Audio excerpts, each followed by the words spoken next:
During the late 80s and early 90s, the movie industry began to shift. Low-budget indie films were beginning to change the landscape. Young, fresh voices started making films that went against the grain of what was expected from a Hollywood blockbuster. This opened the door for more experimental and weird movies. In today's video, we're taking a look at 5 weird movies from the 90s that weren't necessarily popular at the time, but have since gone on to become cult classics. Leave us a comment below if you remember watching any of these. Number 5, The Dark Backward. Why you keep running in here all the time? Never heard of this. Yeah, that's why you're not the doctor. Written and directed by Adam Rifkin, The Dark Backward is about a garbage man, Marty Malt, played by Judd Nelson, who dreams of being a stand-up comedian. His act is painfully horrible. Good evening, ladies and gentlemen. My name is Marty Malt. Then, for no reason or explanation, he begins to grow a third arm on his back, which leads to some minor success on stage. Now, if that wasn't weird enough, his best friend Gus, played by Bill Paxton, is absolutely insane.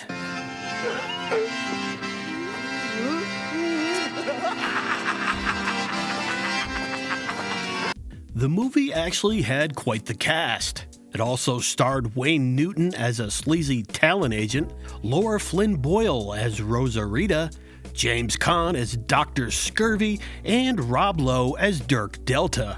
Believe it or not, Wayne Newton was nominated for a Best Supporting Actor award at the 18th Annual Saturn Awards. Rifkin first started writing the script when he was just 19 years old in 1985. Even though it was made for an estimated $700,000, it was a commercial failure, grossing only an estimated $29,000 worldwide. In an interview in 2018, Rifkin said, "The Dark Backward is and forever will be my sentimental favorite. It is the only thing I ever wrote that isn't influenced by outside voices. I wrote it purely from my heart. It was something I wanted to write because it was something I wanted to see." Over the years, The Dark Backward has grown a cult following, and in 2018, art house theaters began showing a double feature of Rifkin's films, The Dark Backward along with Detroit Rock City. You can currently watch The Dark Backward free with ads on Tubi. Number 4, Troll 2. And you can't piss on hospitality. I won't allow it! The name of this movie alone is weird, because Troll 2 had nothing to do with the 1986 movie Troll. It's not even a follow-up to any movie ever made. It's just simply titled Troll 2. This was the early 90s version of clickbait. Not only that, the movie didn't feature trolls at all. Instead, the villains are goblins, written and directed by Claudio Fragasso, who could barely speak English. Shot in Morgan and Porterville, Utah, with a seriously inexperienced cast, most of which have never acted before or since. A family discovers that the entire town of Nilbog It's goblin spelled backwards! is inhabited by goblins, disguised as humans who plan to eat them. They don't just eat them, they turn them into plants because they're vegetarians. Eggs. Bacon. Are you crazy, boy? We're vegetarians here in Nilbog. Didn't you know that? Not only does it have a really bizarre storyline and visuals, it also has some pretty bizarre dialogue as well, and some translations could have been better. Even when the actors pointed out mistakes, Claudio refused to change a single line. Widely considered one of the worst movies ever made, Troll 2 has become a cult classic, which eventually led to an official sequel in 2020 titled Under Control. You can currently watch Troll 2 for free with ads on Tubi. If you want to learn a whole lot more about the production and fandom of Troll 2, check out the documentary The Best Worst Movie Ever Made. Number 3, Gumo.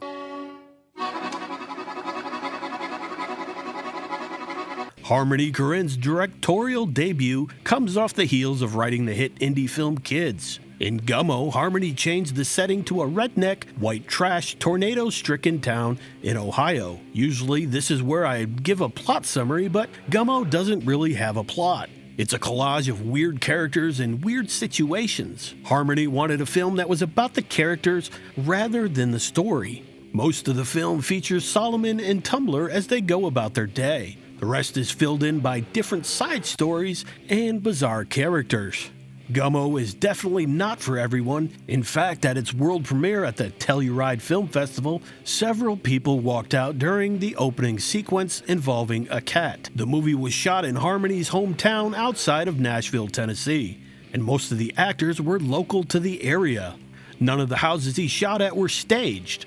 They were all as is, including the house with all the bugs crawling around. The point I think Harmony was making with the film was not everything is rainbows and sunny days. There are places in the US that can sometimes feel like a third world country, and even though it's loaded with disturbing imagery, these places and types of people really do exist.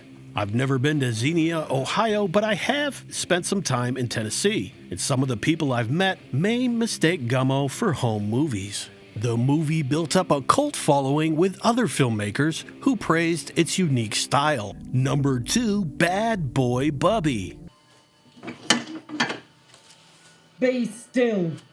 An Australian import, Bad Boy Bubby is about a 35-year-old man, Bubby, who has never left his mother's apartment. His mother has him convinced the air outside the apartment is toxic, and he will die if he leaves. Can't come outside, because no gas mask. And Bubby die! Bubby appears to be mentally challenged and only speaks by mimicking what he hears, which leads to a few comical misunderstandings. It only takes a few minutes to quickly realize this movie is going to be something different. Horrible things happen within the first 10 minutes that I can't even talk about without being flagged. Those who have seen the movie know exactly what I'm referencing. Bubby does eventually escape, and he goes on a journey to experience the outside world like a bizarro world Forrest Gump.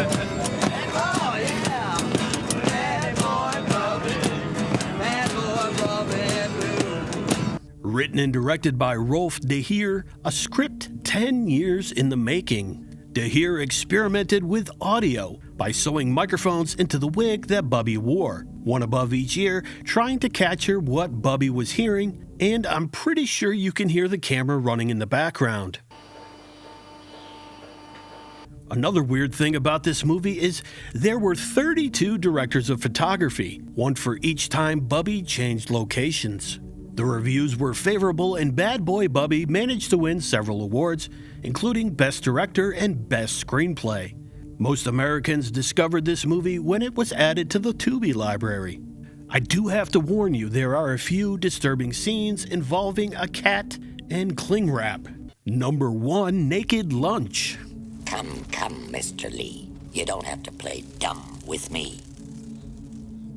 Say, Bill, do you think you could rub some of this powder on my lips? Calling Naked Lunch weird is an understatement. The movie is absolutely nuts. Inspired by the 1959 novel The Naked Lunch by William S. Burroughs. Written and directed by David Cronenberg, the movie is not a direct adaptation of the book, but rather a combination of Burroughs' real-life story, the book Naked Lunch, and some of his other fiction. Exterminator William Lee begins to hallucinate after being exposed to an insecticide that his wife has been using as a recreational drug. The movie follows William as he drifts in and out of reality with intense hallucinations, believing he's a secret agent working for a giant beetle typewriter hybrid. I don't want to give away too much more of the plot because I encourage you to watch it. The movie was a hit on the indie circuit, winning 13 various awards. However, the box office told another story. Naked Lunch was a box office flop, pulling in $2.6 million against a $17 million budget. In 1996, the movie was referenced in an episode of The Simpsons. I can think of at least 2 things wrong with that title. Over the years, Naked Lunch built up a cult following, and in 2013, it was added to the Criterion Collection. Naked Lunch is currently streaming on Max. Well, there you have it, 5 weird movies from the 90s that have become cult classics. Leave us a comment below if you remember watching any of these. As always, thanks for watching.